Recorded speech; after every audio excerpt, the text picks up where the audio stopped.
Go Speed Racer, go Speed Racer. No, we don't have a Speed Racer cartoon today. What we have is the game Speed Racer for the Radio Shack Color computer. This game was distributed by Mistron and is a clone of Pole Position.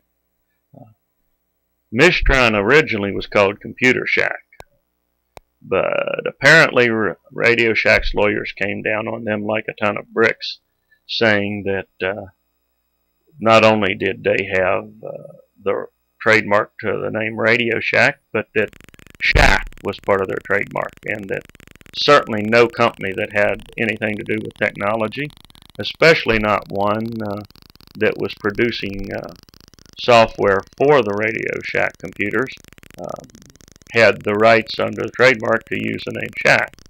And Computer Shack claimed that their lawyers said that they had a very good chance of winning the case, but being a small company, they couldn't afford to defend themselves even if they won, so they changed their name to Mistron, ran a bunch of ads telling why they were doing it, and then the process got a fair amount of sympathy, and probably caused some negative publicity for Radio Shack.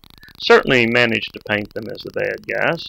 But anyway, this game here is a very fun version of Pole Position.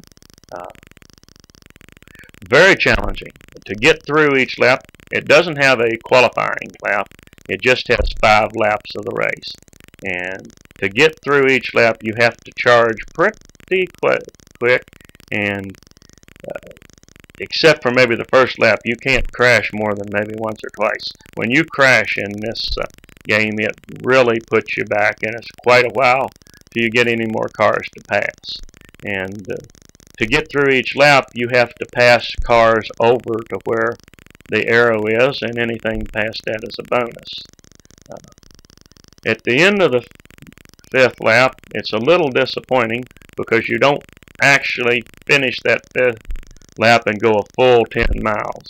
Instead, you stop at 9.96, even if you have enough cars passed on that last lap.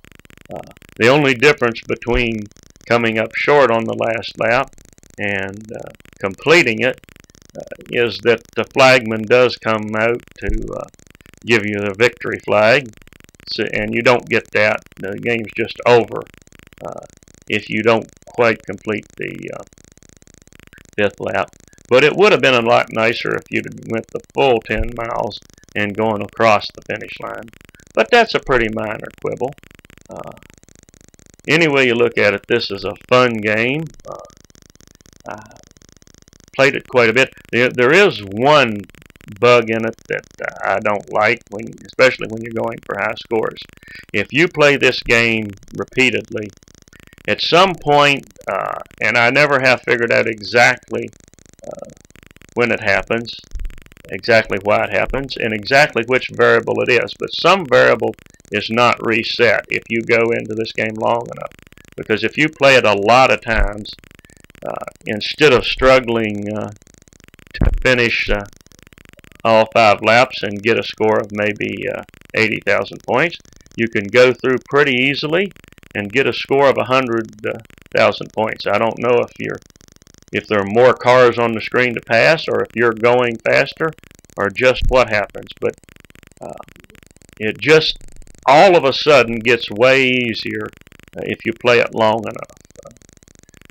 And usually you have to play quite a few times, and I haven't figured out exactly why that happens. But if it really doesn't matter but so much unless you're going for high score, because if that happens and all of a sudden it gets too easy, well, then you can just reset the computer and reload the game. But regardless, this is a fun racing game. I think one of the better clones of Pole Position, and I'm very much enjoying playing it today, and I hope you are enjoying this playthrough.